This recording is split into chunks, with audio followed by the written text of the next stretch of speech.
Hi, welcome to the Louie File. Today I want to talk with you about God's ways. Now think with me for a moment here.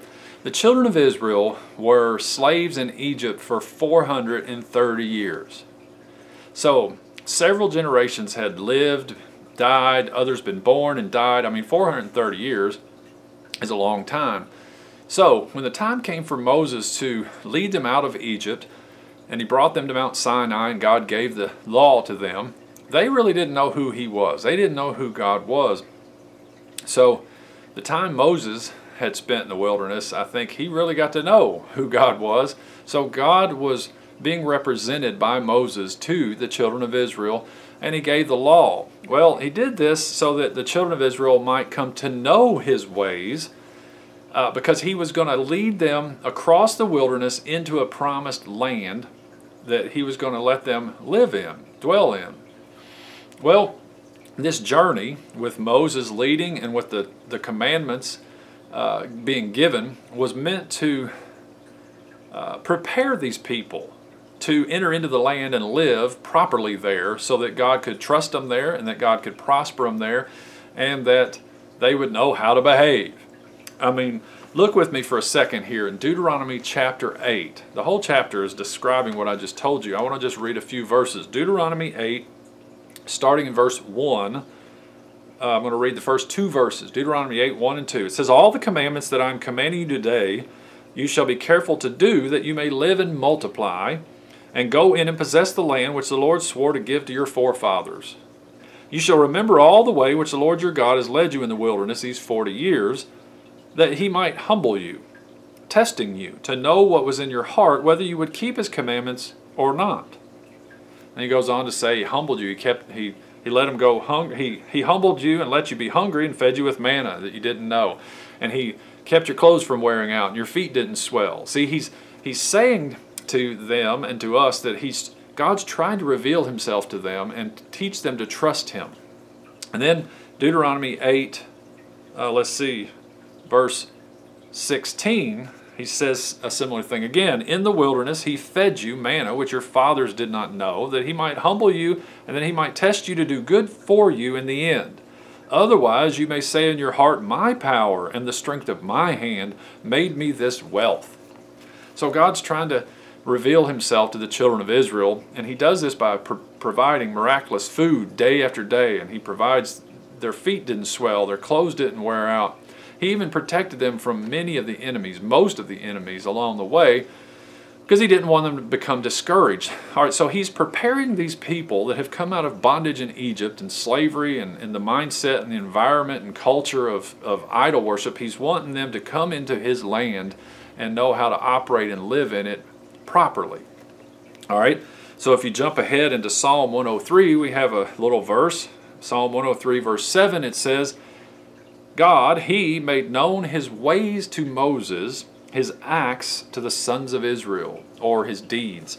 So throughout the wilderness journey, Moses knew God's ways, but the children of Israel only saw his deeds. They didn't get who God was and what his ways were. They just wanted food and clothing and shelter, and they were hot and tired and crying and whining like many of us. The idea here is that they were immature and they just didn't really know who God was. Now jump on ahead again into Hebrews chapter 3, and we see this sort of reiterated again. So Hebrews 3 verse 10, verse 9, it says, "Where your fathers tried me by testing me, and saw my works for 40 years, therefore I was angry with this generation, and said, they always go astray in their heart, and they did not know my ways." So what I wanted to share with you today is, when you see the term commandments and laws in the Bible, think about the term law, the word law.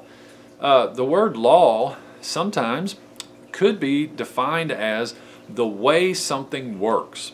And I tend to use the law of gravity in the illustration. Now, if you have an object and you let go of it, gravity makes it fall to the ground.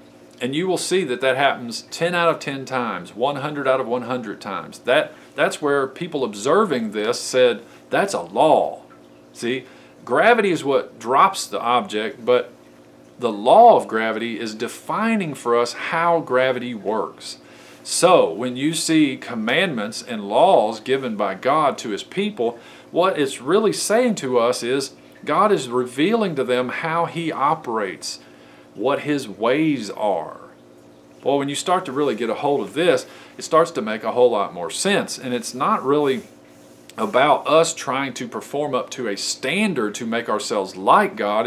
It's more about getting to know the person of God and learning to trust him. And then when we start to know and understand his ways, we in turn will start to behave in the same way.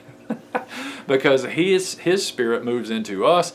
That means his ways, his mind, his heart, his attitude, his goals, his purposes, all are within us. So now we get lined up in his spirit, and pretty soon we start to love what he loves and hate what he hates.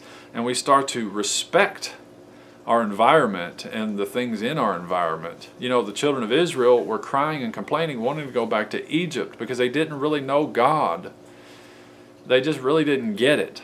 So Moses became increasingly frustrated with them because they weren't getting it. Well, so God, he let all of that generation die out, and he let all of their children, which was born to them, who were born to them in the wilderness, they were the ones that moved into the promised land.